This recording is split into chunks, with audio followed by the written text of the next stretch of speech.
Ouais, bonjour Michel, je suis vraiment heureux de venir réfléchir avec toi sur les problèmes de prévention de situations de crise.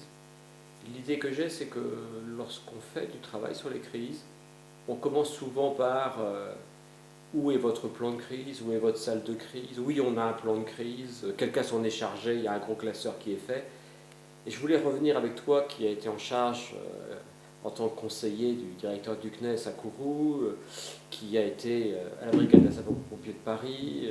Maintenant, tu conseilles beaucoup d'entreprises pour prendre en charge réellement et avec responsabilité les problèmes de prévention de grandes situations d'accidents, de crises, d'urgence.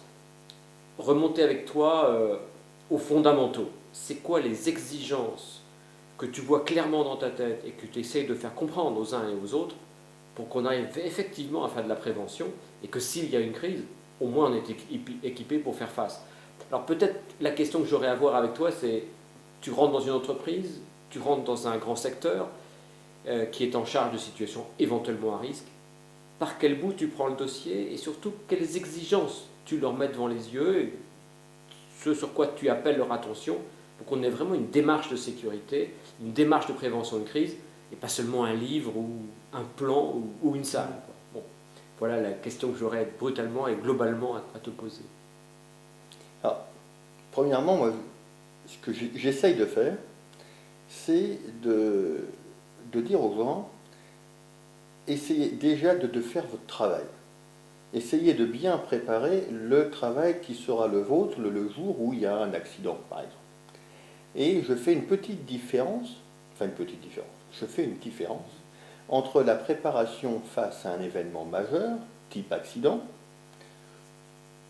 mouvements sociaux, rumeurs et ainsi de suite, qui sont des événements que l'on peut plus ou moins préparer. Face à la rumeur, c'est pas si simple que ça. En revanche, face à un accident, c'est quand même relativement cadré. Et je fais une différence en disant, s'il y a un accident, premièrement, il est prévisible. S'il y a un risque, s'il y a un produit, un jour ou l'autre, statistiquement, il va y avoir un problème. Donc, article 1, on sait qu'il va y avoir un problème un jour, il faut se préparer à lutter contre les effets de ce problème. Deuxièmement, si vous n'êtes pas bon, éventuellement, vous aurez une crise. Parce que je fais une différence entre l'événement naturel, il y a un incendie, les pompiers, ils éteignent le feu, pour eux, ce n'est pas une crise. Ou alors, si c'est une crise et qu'ils ne savent pas éteindre le feu, il faut qu'ils changent de métier.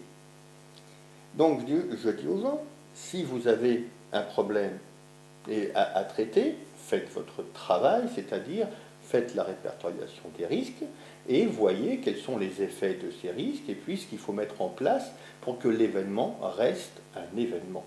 Et en revanche, si vous n'êtes pas assez fort, si vous n'êtes pas préparé, vous allez droit dans le mur, vous allez vers une crise.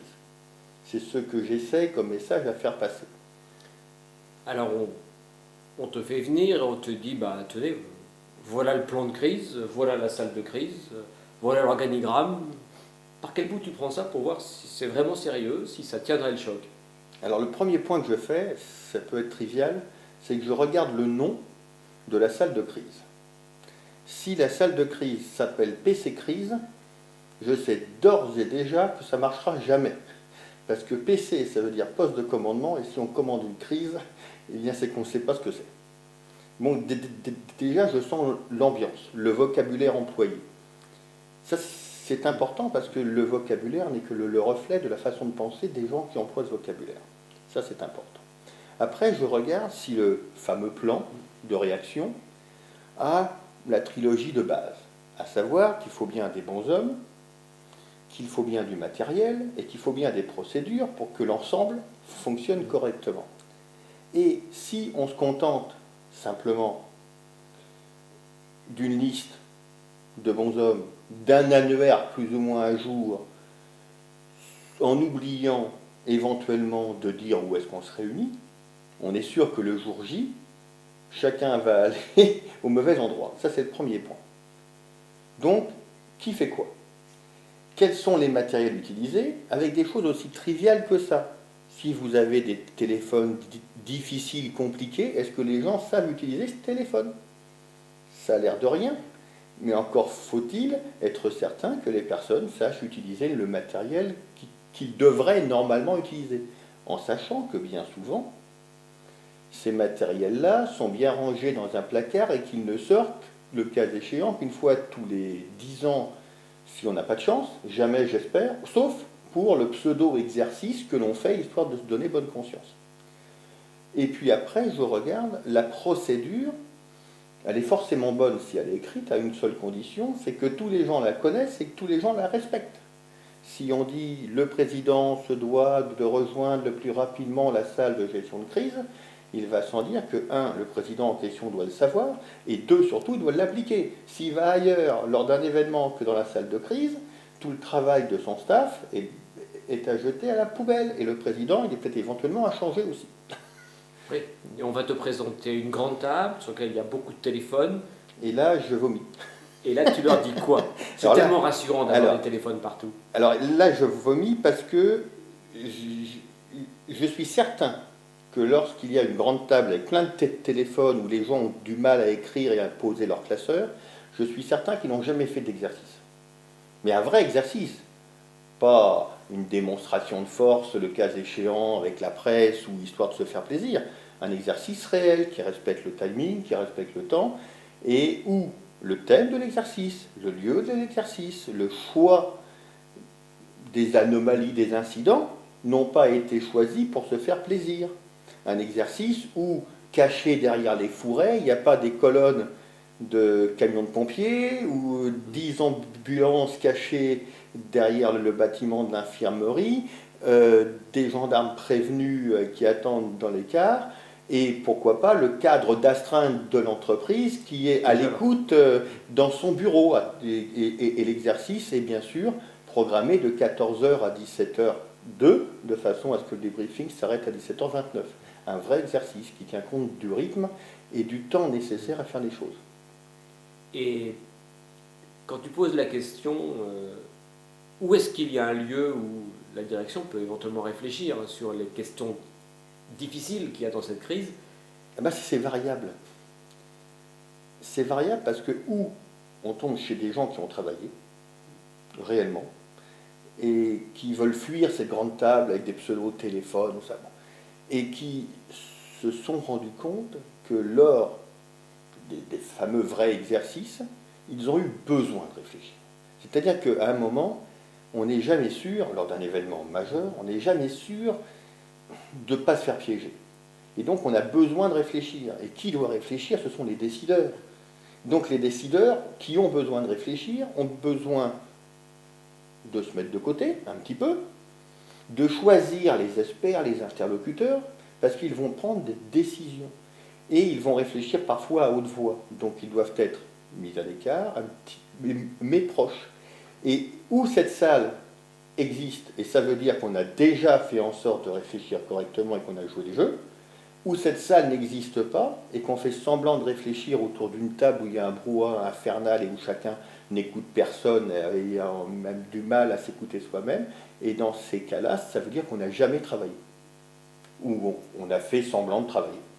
Et on a mis en place beaucoup de moyens de réaction rapide, mais la question que j'imagine... Mais c'est à l'heure, ça. C'est à l'heure. J'imagine la question que tu poses, c'est quand est-ce que vous avez réfléchi à quoi et qui, dans votre direction générale, était impliqué à cela? C'est que moi, ce qui m'intéresse à chaque fois, c'est surtout pas une démonstration de force, de moyens.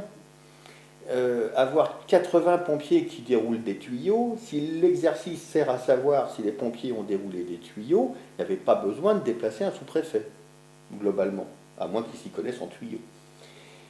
Où on va constater, on va valider le savoir-faire des pompiers avec leurs tuyaux dans la cour de leur caserne, ou bien on fait travailler les gens de l'équipe de gestion de crise, et on n'a pas spécialement besoin des pompiers. Il n'y a que si on veut faire un petit coup médiatique, eh bien on fait venir plein de pompiers. Si on veut au contraire travailler, avoir le temps, ben on prend sa journée, éventuellement même, on commence à imaginer un exercice réel à 3 heures du matin, où on réveille les gens et où on les fait venir, et on s'aperçoit que dans la procédure, ils sont là en une demi-heure et que réellement ils habitent à 1 heure de trajet. et qu'on se rend compte qu'ils ont le droit aussi de découcher, qu'ils ont le droit aussi de partir en week-end, et que le 15 août à 15 heures, la France peut être commandée par un sous-lieutenant. À chaque fois, c'est des choses à tester. Il faut valider. Si on avait une ou deux choses à retenir de cette grande expérience à Kourou, lorsque tu étais en charge de monter la salle de crise et monter tout le dispositif, un enseignement pour tout le monde. Mais moi, j'ai une chance folle. J'ai une chance folle parce que il y avait un directeur à l'époque qui croyait vraiment, qui était assez humble pour dire je crois que si on n'est pas préparé, on va être mauvais. Avec en plus, bon, c'est un monsieur qui sort du lot, il disait que même préparé, parfois on se trompe. Mais il avait une démarche d'ingénieur. Un ingénieur, c'est on ou c'est off. Ça marche ou ça marche pas. Il n'était pas là pour arracher les ailes des mouches, hein, où on refait le monde, où on sait forcément tout. Non, il était là pour se poser des questions. Et donc j'ai eu la chance d'avoir son oreille. Et quand on a l'oreille du chef, et que le chef a décidé, ça va beaucoup mieux que quand le chef s'en fiche. Quand le chef joue au moulin à vent, il fait de l'air et c'est tout ce qu'il fait. Et malheureusement, j'ai l'impression que parfois, on a des gens qui prennent plus de temps à parler que de temps à réfléchir. Alors, deux, trois choses que vous aviez fait à Kourou en termes de préparation, par exemple. Alors, la première des choses, alors bien sûr, on a violé un petit peu quelques cultures, hein. La première des choses qui a été pas enthousiasmante pour certains, mais où les gens étaient positifs de toute façon, donc ça va bien, ça a été de mettre autour de la table toutes les intelligences disponibles. Ça, c'est important. C'est-à-dire que si on a un pépin majeur, on sait que de toute façon, on n'ira pas tout seul. On aura besoin de tout le monde. Donc, de tout le monde en effectif, mais de toutes les intelligences aussi, de toutes les cultures. Donc, la première chose, c'est que nous sommes allés chercher tous les gens en leur disant, et ça je le crois profondément, il n'y a pas une personne, un groupe, une activité qui soit plus importante les unes que les autres. Les gens de la com, vous avez tendance à vouloir tout prendre, eh bien pour une fois, soyez humble et faites de la com. Ne vous mêlez pas de tout. Ce sera très bien. Et là, on est tombé sur des gens de la com qui étaient plus que réceptifs et qui ont dit, bah, si déjà on fait bien notre com, on aura bien travaillé. Et ce qui était vrai avec la com, c'était vrai avec la log, avec le transport, et ainsi de suite. Donc ça c'était un bon point, c'est que déjà, nous sommes allés voir tous les gens, toutes les intelligences, en leur disant qu'il n'y avait pas une personne qui était indispensable, mais que tous étaient indispensables. Ça c'est la première chose. La deuxième chose, c'est que une fois que les gens ont été réunis, c'est qu'ils ont accepté de se remettre en cause. Alors ça, c'est peut-être l'enseignement le plus riche que j'ai eu, à savoir, on va faire des exercices, mais des vrais, où le directeur ne savait pas quand ça allait frapper, ne savait pas quoi. Il jouait le jeu à fond, et tous les gens jouaient le jeu. Et ils acceptaient de ne pas être bons, entre guillemets, d'oublier, de pas... donc, c'était pas un jeu, mais c'était bien vécu. Ils acceptaient l'idée d'être mis dans une situation où ils n'allaient pas forcément briller. Alors ça, c'est une belle preuve d'humilité quand même, parce que pour la culture française de certaines organisations, c'est pas facile d'accepter les défaillances potentielles, hein, et éventuellement on va les cacher. Hein. C'est pour ça qu'on ne fait pas d'exercice, mais qu'on fait des démonstrations. C'est parce que si par hasard l'autre se rendait compte qu'on n'était pas bon, ce serait terrible. Hein. Oui, c'est souvent c'est le premier barrage. Voilà. Donc on avait des gens de toutes les cultures, on avait des gens qui acceptaient l'idée de se remettre en cause, c'était bien. Et on a eu des gens qui ont accepté l'idée de jouer les exercices ou les entraînements, les entraînements en respectant le rythme de chacun. Et ça, c'est extraordinaire. Ça veut dire que si on fait un exercice et que l'on considère qu'il y a, allez, on va prendre un accident classique, toxique, il y a 80 personnes intoxiquées, et que, en claquant des doigts, le premier médecin joue à Jésus-Christ, il dit lève-toi et marche, et que les 80 sont traités dans le quart d'heure, on a faussé tout le problème. Il faut jouer au rythme de chacun. Combien de temps va prendre le traitement des personnes? Combien de temps je vais avoir à attendre la liste des passagers? Combien de temps je vais attendre les autocars? Combien de temps je vais attendre pour que le silo, avec ses 800 tonnes, soit entièrement vidé? Combien me faut-il de camions? Eh bien, récemment, je donnais un cours à Brest, et une personne avait traité ce problème en 2 heures. Et bon, c'était un élève, c'était normal. Il dit, vous vous rendez compte que là, vous êtes parti pour 2 jours, il vous faut 40 camions, et que c'est pas si simple. Mais ça, on ne peut le jouer que si on a des gens qui acceptent de respecter le rythme de l'autre. L'exercice programmé de 14 à 17 heures est une foutaise. Alors maintenant, il faut du temps, le temps c'est de l'argent. Eh bien, il faut faire en sorte d'investir suffisamment, mais sans déplacer des troupes. Hein. On peut jouer avec un effectif réduit. Alors, comme je t'avais vu intervenir à Kourou, il y avait un point qui était important aussi, c'est est-ce qu'on accepte de faire un véritable débriefing à la fin de l'exercice? Ah bah ça, de toute façon, si on fait un exercice, on fait un débriefing et on fait un retour d'expérience.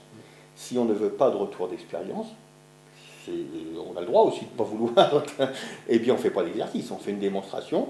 On dit que les gens sont arrivés à l'heure, qu'ils étaient beaux et propres, en tenue, qu'ils connaissaient leur point de rendez-vous, qu'ils connaissaient leur mission par cœur, qu'ils savaient tous utiliser l'ensemble du matériel, qu'ils avaient tous un annuaire à jour, que chacun a pris le temps de parole qui allait bien, et qu'on se congratule, et après les biscuits, on fixe le rendez-vous de l'an prochain.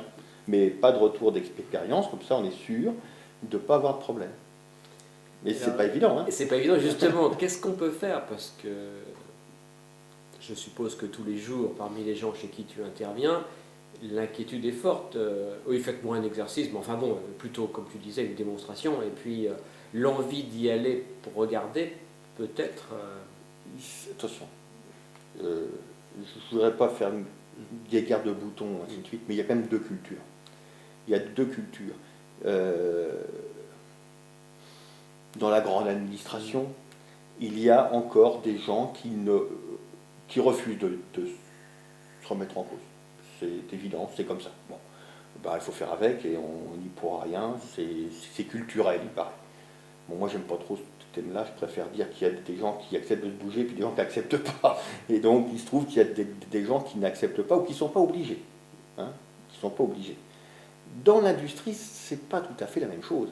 C'est-à-dire qu'ils sont obligés. Alors, ce qui est assez amusant, c'est que bien souvent, c'est l'administration qui aurait tendance à moins bouger, à moins se remettre en cause, qui va voir si les industriels, eux, bougent. Alors, ils sont pleins de bons conseils, c'est extraordinaire, mais ils les suivent peut-être pas entièrement pour eux-mêmes.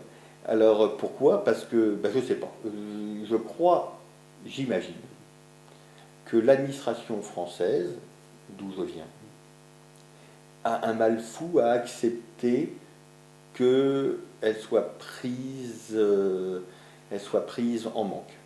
C'est-à-dire qu'elle s'est trompée, c'est trompée. Quand on voit la difficulté que l'on a pour la justice à reconnaître qu'un juge s'est trompé, quand on voit la difficulté qu'a un citoyen face à la justice, à la police, à la gendarmerie, pourquoi pas face à une autre administration, hein, eh bien, c'est pas dans la culture que d'accepter de se tromper. L'administration peut-être à niveau personnel, mais uniquement personnel, que je trouve la plus fine à ce niveau-là, c'est l'administration fiscale. Quand ils se trompent, ben, on s'est trompé, pardon, excusez-nous, ils remboursent, machin. Bon, ça, c'est comptable. C'est comptable. Et ils acceptent bien, c'est dans la culture. En revanche, ailleurs, c'est pas aussi simple que ça. Mais chez les industriels, d'abord, l'administration, on les oblige, donc c'est amusant, donc ils sont obligés. Et puis en plus, eux, ils savent plus que les autres ce qu'est un retour d'expérience. Parce qu'une usine qui ne produit plus, eh bien, ça coûte de l'argent, ça met des gens au chômage technique, éventuellement même, c'est une entreprise qui va couler.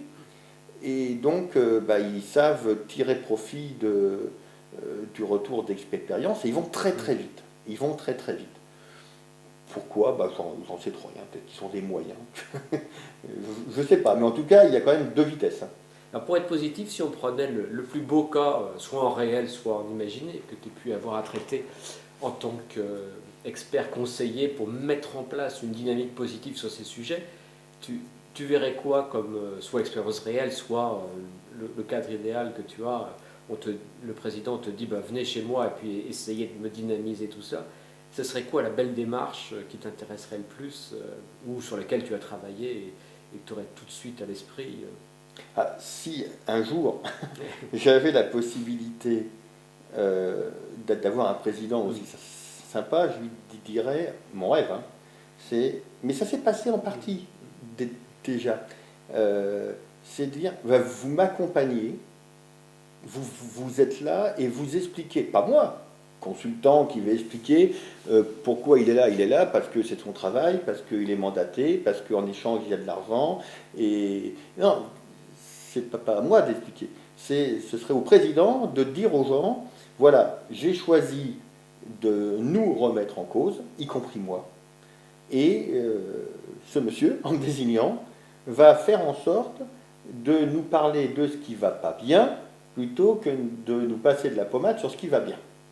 Et ça, ce serait bien. Parce que là, on pourrait travailler avec des gens humbles, avec un président qui irait de l'avant, enfin un président, un directeur, peu importe, hein, mais le dirigeant qui s'impliquerait dès le début, dans la phase préparatoire, ce serait du velours.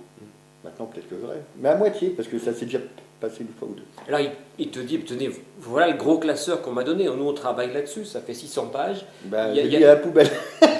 Il y a le rôle de chacun qui est dedans, j'ai une fiche à lire. Bon. Alors, premier point, un truc très intéressant. Alors, j'ai vu ça avec une banque, ou une banque au hasard.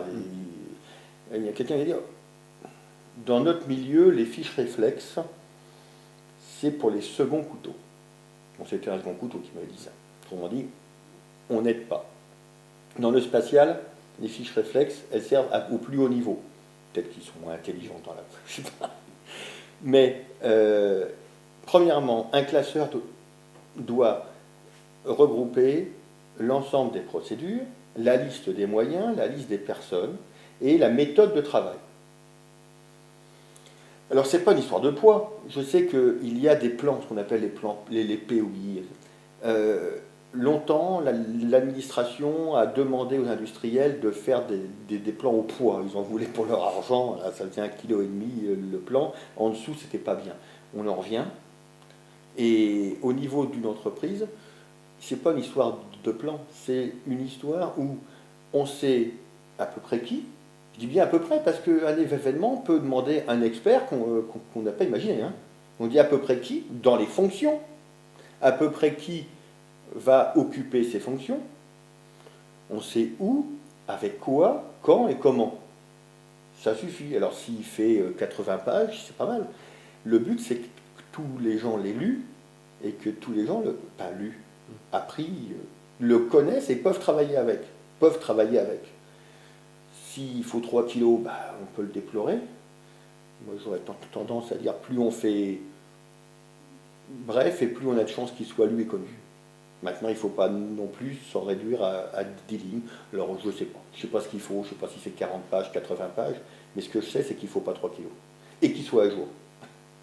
Et donc, ta réaction va plutôt être de dire, attendez, on va voir comment ça marche. C'est-à-dire que ce qu'on fait lors d'audit, d'abord je le dis, je regarde la cohérence des abats et ça dépend de l'ambiance. Quand je sens qu'il y a une grosse réticence, parce que parfois j'ai en face de moi la personne qui a pondu ce truc-là. Et si elle y tient vraiment, eh bien on fait un petit test et pour regarder si ça marche. Si ça marche, on n'y touche pas beaucoup. On n'y touche pas si ça marche. Si ça ne marche pas, il faut y toucher. Mais dans tous les cas, il faut valider. Mais valider, vraiment. Valider, ça veut dire jouer avec. Hein, on doit tester, mais tester tout. Il y a une chose que je trouve agaçante, c'est qu'on dit il faut une salle. Alors, ça va être la salle B12. Cette salle B12, elle a 12 sièges. Les gens viennent chacun avec leur téléphone, leur machin, il y a une montée en puissance. Il y a un tableau blanc, il y a tout ce qu'on veut. Et il n'y a même pas une ligne pour dire qu'il faut des feutres. Le problème, c'est qu'à 3 heures du matin, on n'aura pas de feutre, on ne pourra pas écrire au tableau. Et donc, ce qui est un peu agaçant, c'est que par snobisme, on ne veut pas tomber dans le trivial. C'est évident qu'il faut des feutres, bon, on ne va pas le marquer. Et ça m'agace. Si c'est évident, il faut le marquer. Mais bon, c'est pas facile à faire passer ce message-là, parce que ça ne fait pas intelligent. Mais c'est ce qu'on va détecter le plus dans les exercices. C'est évident. Là, à la limite, aux deux extrêmes, est-ce que vous avez un lieu où vous réfléchissez? Est-ce que vous avez quand même clarifié le B.A.-ba, le B.A.-ba et des points critiques qu'il faut vraiment avoir avec soi? Il y a une chose qui marche très très bien chez les industriels, parce qu'il n'y a pas de garde de bouton ou de garde de service chez les industriels, il y a moins en tout cas. C'est que les gens prennent conscience qu'il faut remonter les éléments les plus fiables possibles et surtout dire ce qu'on ne sait pas faire ou ce qu'on ne peut pas faire. Et dire je ne sais pas, c'est déjà renseigner le décideur de ce qui n'est pas possible de faire. En revanche, ne pas l'avouer, c'est l'envoyer lui dans le mur éventuellement. Mais ça, c'est aussi un problème de culture, de dire bah, ça je ne sais pas faire, je suis désolé, je ne sais pas faire. Alors justement, avec les crises modernes, celles qui émergent de plus en plus, où la part de ce qu'on ne sait pas très bien faire devient de plus en plus important, parce que c'est plus chacun dans sa case qui le fait bien, comment ça évolue ton métier pour conseiller de plus en plus aux limites? C'est-à-dire que s'il y a toute cette zone d'ignorance que vous n'avez pas, il faudrait être encore meilleur sur ce qu'on sait faire et probablement développer beaucoup le questionnement et l'intelligence à partir du noyau dur que vous avez en termes de réponse. Il y a quelque chose de nouveau qui évolue, je pense. Au moins, comme on sait que de toute façon ça se complique, et ça va de plus en plus vite, au moins apprendre à très bien faire ce que de toute façon on devra faire. Ça c'est élémentaire. Et à le faire vite. Il y a une chose qui m'a agacé, agacé, un terme léger, c'est ce que j'ai pu lire dans la presse et voir parfois à la télévision comme lenteur dans le flux des informations pour la canicule en 2003. Entre le moment où il y a un problème relevé et le moment où on trouve enfin quelqu'un qui va prendre une décision parce que c'est l'été, parce que chacun s'imagine qu'il va préserver un tel, et ainsi de suite, avec tout le phénomène de cours que l'on connaît, fait que il va se passer 15 jours où on va chercher à prendre des décisions. Et on va chercher. Mais le pire, c'est qu'à un petit niveau, enfin petit d'abord, c'est quoi un petit niveau? À son niveau, il y avait une foultitude de gens qui avaient pris ou pas pris. C'est-à-dire qu'il y avait des hommes courageux qui avaient fait des trucs super, et puis des gens qui avaient ouvert des parapluies en se disant, bon, ça, il faut que j'en réfère à ma hiérarchie, on va attendre pour arriver à des aberrations de gens qui avaient imaginé faire une réunion un jour là-dessus. Peut-être en septembre, à la rentrée, quand il y aurait tout le monde. Et toutes les statistiques. Ah bah comme ça, on aura au moins les éléments pour pouvoir décider. Alors justement, là, avec Canicule, on le sent bien, on passe d'une culture industrielle dans laquelle c'est quand même notre base de départ pour les systèmes de sécurité. Et on arrive à des systèmes complexes plus organisationnels, plus dirigeants, plus décideurs, où il y a une foule d'acteurs qui n'ont pas l'habitude de travailler ensemble, comme une usine, les sapeurs-pompiers qui les entourent, ils ont l'habitude quand même de se côtoyer, ils ont un langage qui est assez convergent. Ici, de plus en plus, on va avoir des unités d'organisation et de décision administrative ou internationales qui fonctionnent ensemble. Et je suppose qu'on pourrait peut-être reprendre les grands enseignements que tu évoquais sur comment être sérieux en sécurité dans de grands ensembles industriels. Et si on les applique à ces grands ensembles décisionnels aujourd'hui, type canicule ou demain autre chose, probablement qu'il faut également avoir des exigences fortes en termes de préparation, en termes de documents, en termes d'exercice. Et tu aurais quoi à saisir là-dedans si demain on te demande de prendre en charge je sais pas, la sécurité au niveau de l'éducation nationale et des problèmes de crise nouvelles qu'ils pourraient avoir, ou au niveau du ministère de la Santé, si tu arrivais avec les mêmes exigences que ce que tu as développé sur la sécurité industrielle, comment tu rentrerais dans ces dossiers? À chaud comme ça, c'est pas Oui. évident de répondre. Il y a moi une chose que j'essaierai de faire, une seule, c'est de valider le traitement de l'information. C'est-à-dire, il se passe quelque chose de pas bien. Enfin, souvent, je dis ça aux industriels. Moi, ce qui va bien m'intéresse pas. Et vous, en tant que dirigeant, ça doit être pareil. Moi, j'adore les... Enfin, je recommande aux dirigeants, après leur réunion du lundi matin, 10h, de dire, bon, à part ça, qu'est-ce qui va pas? Qu'est-ce qui vous gêne? Qu'est-ce qui vous choque? Et de faire remonter l'info. Et quand il y a un truc qui est moche dans un lycée, quand il y a un truc qui est moche dans une cité, on n'attend pas 10 ans pour que l'opinion publique le sache et que ce soit traité, avec parfois, heureusement, l'accélérateur des médias. S'il n'y avait pas cet accélérateur d'électrons que sont les médias, parfois on mettrait une génération. Alors, d'office, si on pouvait avoir des éléments mais valider systématiquement le traitement, quitte à dire je m'en fiche, ça je m'en fiche, mais on le dit, je ne prends pas en compte, mais on le dit, mais au moins l'information est montée au bon niveau et elle n'a pas été bloquée systématiquement par des lenteurs qui ne sont pas des lenteurs administratives, parce que le téléphone, il marche aussi vite dans l'industrie que dans l'administration, qui sont des lenteurs de fonctionnement, des modes de raisonnement. Et ça, c'est peut-être la chose la plus importante, parce que les gens qui sont payés pour décider doivent décider. Ou alors il faut qu'ils changent de métier.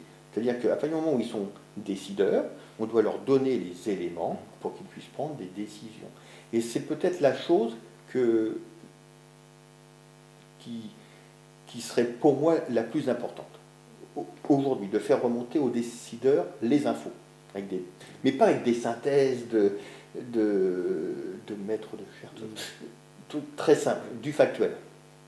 Et on retrouve bien la logique sécurité, qui n'est pas, si on moyennise tout ça, en gros, ça devrait passer, mais ta recherche, c'est quels sont les éléments qui sont éventuellement critiques, quels sont les éléments d'ignorance sur lesquels il faudrait que je sois extrêmement précis. Si on ne sait pas, on ne sait pas. Remonte ça, bien sûr. Et je teste à la fois la capacité de percevoir ces éléments, la capacité à les faire remonter et la capacité à décision. Traitement. Et donc là, l'exercice serait un peu différent en industrie. Il ne s'agit pas de développer la capacité d'intervenir sur un feu, mais c'est la capacité d'intervenir sur une situation qui va amener décision. Mais tout en sachant qu'on peut se tromper. On peut se planter complètement, on peut prendre une mauvaise décision. Qui dans la vie ne se plante pas? Nos décideurs se plantent plus souvent qu'à leur tour aussi. Il n'y a pas de raison. Il n'y a pas de raison. On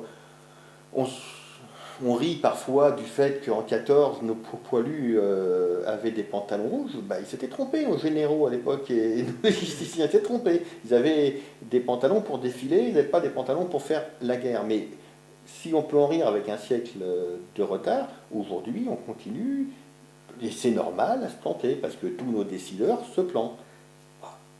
On sait qu'ils peuvent se planter, c'est pas parce qu'ils peuvent se planter qu'il faut être tellement prudent qu'on fasse en sorte qu'ils ne prennent pas de décision.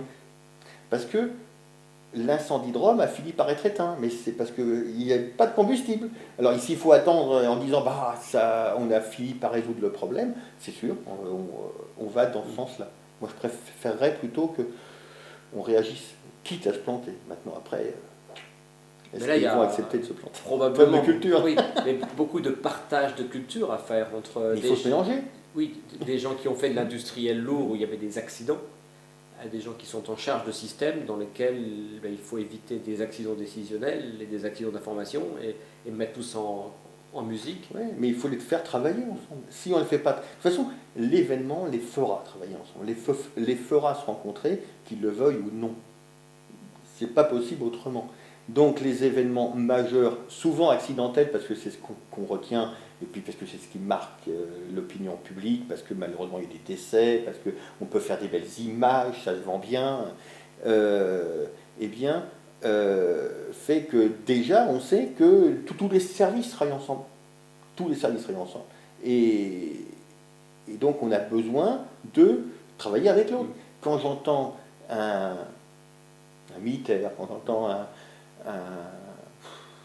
pompier, quelqu'un de la préfecture, qui dit oh, les journalistes, ils font leur travail.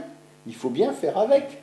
Alors bien, pas bien, il y a le même pourcentage d'abrutis chez les journalistes que dans n'importe quelle corporation. Et il y a le même pourcentage de gens qui essayent de bien faire leur travail que dans les autres corporations. Il faut travailler avec. C'est pas en niant le fait que des personnes soient présentes qu'on va les faire disparaître. C'est pas possible. On est obligé de tenir compte de ça. On est obligé de tenir compte que maintenant on est à New York dans la journée, qu'on peut aller, qu'on part de Paris le matin à 8 heures et que l'après-midi ou à peine on est en train de se baigner en Martinique, ça va vite. Et qu'un coup de fil fait que les gens vont savoir éventuellement beaucoup plus vite que la personne qui doit normalement prendre une décision. On l'a vu pour le World Trade Center. Les gens avaient des images sur Internet une demi-heure après. Une demi-heure après. Donc là encore, si je reprends mon questionnement de tout à l'heure, si un dirigeant dans n'importe quel ministère ou dans n'importe quelle administration européenne ou française te demandait est-ce que vous pouvez m'accompagner pour voir si mon système tient, tu lui poserais encore la question, est-ce que chez vous, on imagine des situations un peu difficiles? Est-ce que les gens s'impliquent à venir travailler là-dessus? Est-ce que vous avez déjà fait des tests pour savoir si on s'est décidé? Ben s'il m'appelait, déjà il serait posé la question. C'est déjà très sympa. Déjà. Bon. Mais je dirais plutôt ce que vous avez, parce qu'il y a forcément quelque chose, obligatoirement. Est-ce que ça marche? Déjà, ce que vous avez, est-ce que ça marche? Mais est-ce que ça marche en fonction de ce que vous voulez? Parce que je ne connais pas le métier et les impératifs. Qu'est-ce que vous souhaitez? Alors si c'est ce que vous souhaitez, est-ce que vous l'avez mis en place et est-ce que vous êtes prêt à le valider? Si vous avez mis un truc en place et que vous ne le validez pas, ben vous avez raison, il faut bien dormir et puis on ne valide pas. C'est pas gênant. Il y a une chose qui m'interpelle, c'est le pouvoir de dire non. Il y a un tas de gens qui ont un tas de pouvoir de dire non, mais ce n'est pas un pouvoir de dire non. Le véritable pouvoir, c'est de dire oui. Donc ce qui m'intéresse, c'est de travailler avec les gens qui ont la possibilité de faire changer, de faire évoluer, de réfléchir, de convoquer la personne qui va venir dans une assemblée de mâles dominants et qui va être une jeune fille de 25 ans avec des superbes idées et une bonne expérience. Et quand les mâles dominants présents vont se taire et l'écouter. Ça, c'est intéressant. Si on ne pense même pas à inviter la jeune fille, parce que dans ce troupeau de mâles dominants, on va se bunkériser pour s'auto-congratuler, on ne pourra pas avancer. Bon, la grosse difficulté... Je ne suis pas négatif. Hein. La grosse difficulté, ça va être justement d'intégrer dans un milieu organisationnel où en gros on classe les affaires en une de classée, une de moins, et là accepter d'aller te trouver pour te dire attendez, si vous aviez 3 questions à nous poser, ce serait quoi? Et c'est ça le passage. Et comment aider à faire ce passage qui est douloureux? Alors, ce qui est dramatique, et je me refuse à entrer dans cette logique, il y a le bon sens populaire, le bon sens, qui dit en France il faut attendre qu'il y ait un accident au carrefour pour qu'on change de carrefour. Mais moi je crois que c'est un peu fini quand même. Alors sans tomber dans l'absurdité absolue du principe de précaution où sous prétexte que de temps en temps il y a une tuile qui tombe, on va tous porter un casque, il faut trouver le juste milieu, alors où il est, j'en sais rien exactement, mais je pense qu'on est en train de changer un petit peu, parce que de toute façon les événements font que ça change, ça c'est un point. Il y a une chose qui est extraordinaire aussi, c'est qu'il y a beaucoup de gens qui en ont assez de faire semblant. J'ai travaillé récemment avec des Belges qui... alors c'est amusant, parce qu'ils ont un franc-parler, hein, nos amis belges, là, ils sont assez nature. Et au téléphone, premier contact, la personne me dit, voilà, on voudrait faire des exercices monter des exercices et apprendre à nos cadres à monter des exercices. Je dis, bon, pourquoi pas. Mais bon, pourquoi un Belge me téléphone comme ça? Alors bien sûr, Internet, le site. Et puis, on creuse. Et puis, je finis par me déplacer en Belgique pour discuter. Et la personne, un peu gênée, me dit, bah oui, mais on s'est un peu renseigné, mais tous les gens que nous avons vus, vous avez vu un tas de départements, ils font tous des démonstrations et nous on veut faire des exercices.